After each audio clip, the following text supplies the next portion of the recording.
제가 개인적으로 너무 사랑하고 신뢰하고 이분이 하는 모든 것에 대해서 되게 저는 굉장히 좋은 의도를 느끼고 감명을 받고 있는 분이고, 이분을 믿기 때문에 이 모든 게 시작된 게 아닌가 싶습니다. 한국 교포 2세시고 소피아 대학을 한국에 소개하고 싶다라는 의도를 처음 내신 분입니다. 한국 자아초월심리학과를 책임지고 있는 켈리 박사님 소개하겠습니다. 박수로 맞아주십시오.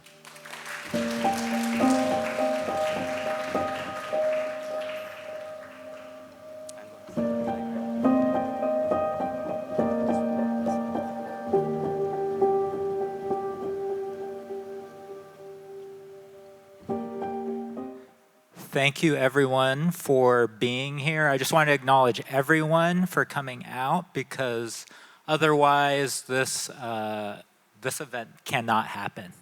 And I just want to acknowledge everybody also who came out from Sophia. I didn't realize how big of an event really this is until Han was speaking at a dinner we were all having. And I realized that it's the first time for a lot of these faculty to ever be in Korea.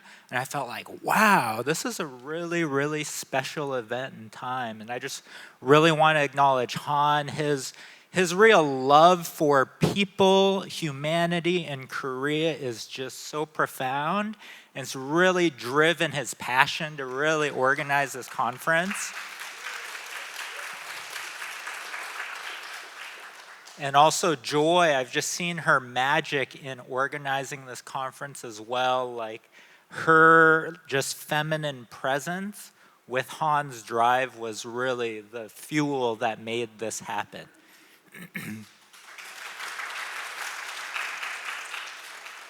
So I'm going to tell you a story, and it's going to be more of an integral, transpersonal story about our universe. So I'm going to begin at the very beginning. So in the beginning, there was just a divine mystery, just a complete mystery beyond any conception, feeling, or anything like that.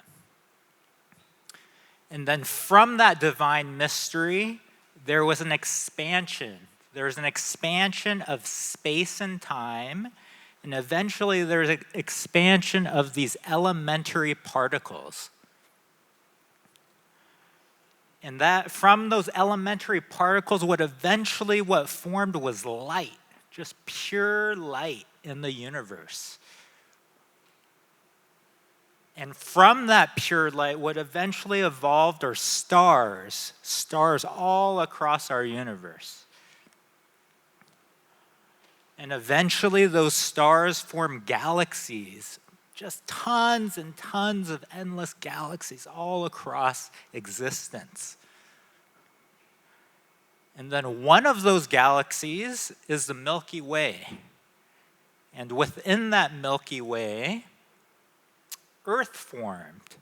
And from Earth, as you see here, the moon formed, oceans formed, very simple forms of life on the planet to more complex life, leading all the way up to humans.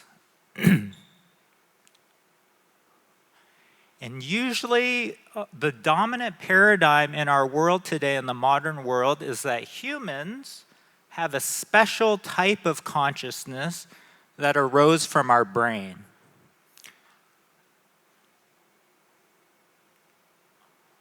However, the dominant paradigm in the world is that that consciousness was basically an accident. Accidentally, through random events and what have you, consciousness just emerged from the human brain. But that worldview that's pretty dominant in current academics, it's dominant in universities, it's dominant in Korea and America, is basically that the universe was dead and the earth is dead, and randomly life and consciousness emerges from that. However, I'm going to present to you a hypothesis to consider. So this is a quote from Max Planck, and he's one of the founders of quantum mechanics. And this is what he said: I regard consciousness as fundamental. I regard matter as a derivative of consciousness. So really think about what that means. The very founder of modern quantum mechanics is saying that he regards consciousness as fundamental to the universe and matter as basically a small form within that consciousness. So starting to think really deeply about that assumption, what that really means is consciousness and awareness is pervading everything in the entire universe, right? So that type of worldview that we started with, that's dominant right now in Korea, in the States, in a lot of the modern world, might be based on a pretty false assumption. And I actually think that false assumption leads to a lot of harm individually, interpersonally, in families, in communities, and really throughout the world.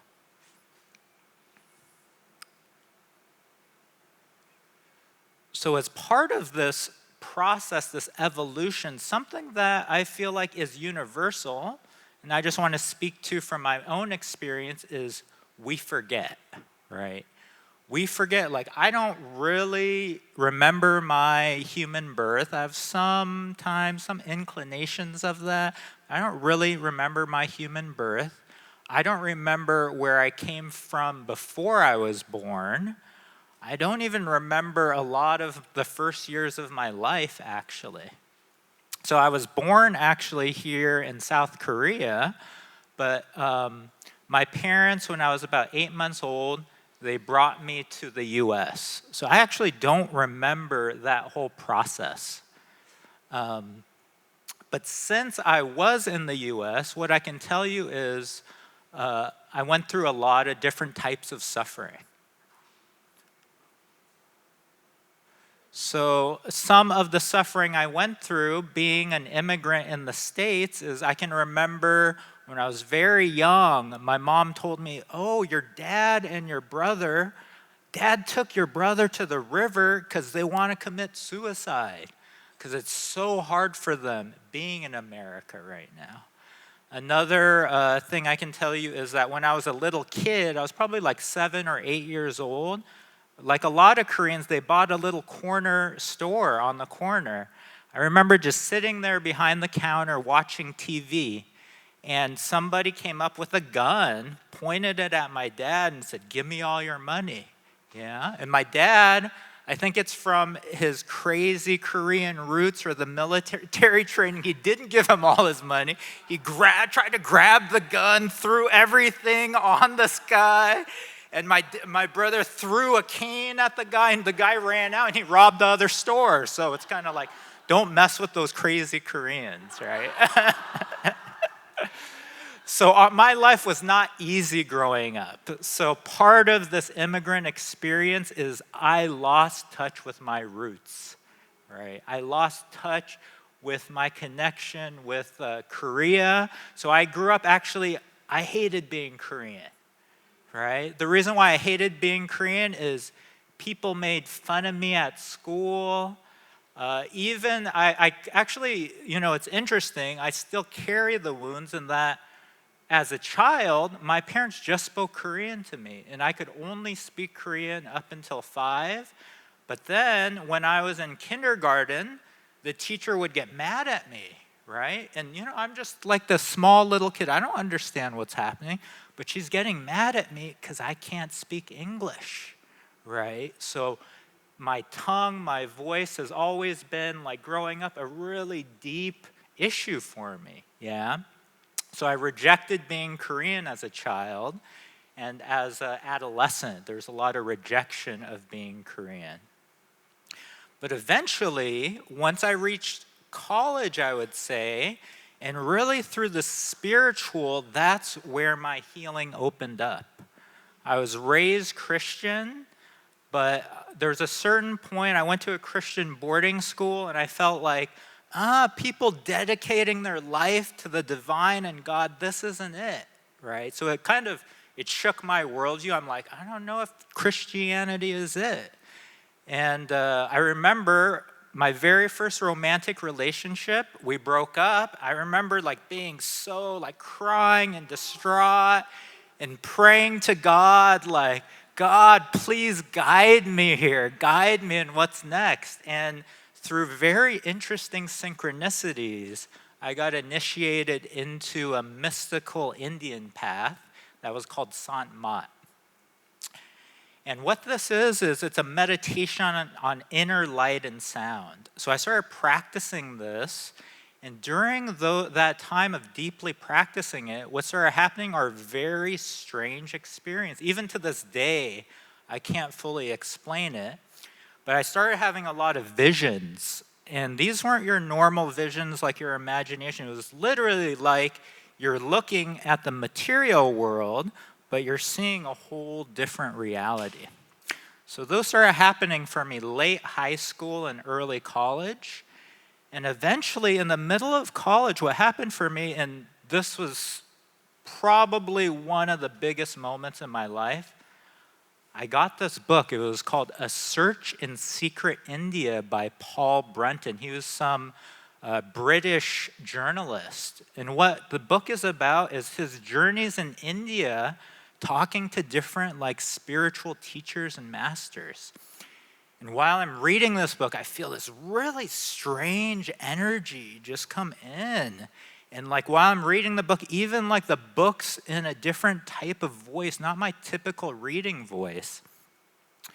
And I turn the page, I remember the exact moment, I turn the page and I see this picture. And I've been having these visions of this face over several years in my late high school, early college time. I turn the page and I see the face that I've been having visions of. And I look and it's of a dead yogi from the 1930s who taught this type of meditation way back, right? And totally different lineage than the lineage I was practicing in. So actually that experience, it made me deeply, deeply question the materialist paradigm that consciousness is just an accident. Because I thought, you know what? If that's my imagination, I would imagine the guru I was initiated under rather than some random person in a whole different lineage I never even heard about or thought about. So since that time, my life has been exploring the more hidden dimensions of consciousness and reality. And eventually, in my senior year in college, I found this book. It's called A Brief History of Everything by Ken Wilber. And reading that book, I was like, oh my God, this guy's integrating all these things I'm interested in: science, evolution, ecology, mysticism, spirituality. And in that moment, I'm like, I have to study this stuff. This is amazing. So, but actually, I didn't just jump to studying, right? The seed was planted, but then I was like, you know what? I really want to study with other spiritual teachers. So I actually went to France. I almost became a monk under Thich Nhat Hanh, who's a Zen master who recently passed away. And when I was there, the seed, transpersonal psychology, I really want to study. So I'm like, no, that's not, I want to study transpersonal psychology. And even I went to India and studied with different Buddhists and spiritual teachers. Still, that calling eventually brought me back. And eventually I enrolled in a transpersonal program in 2000 at ITP at the time, or Sophia. And what I realized looking back at this period from 2000 to 2008 was when I was there.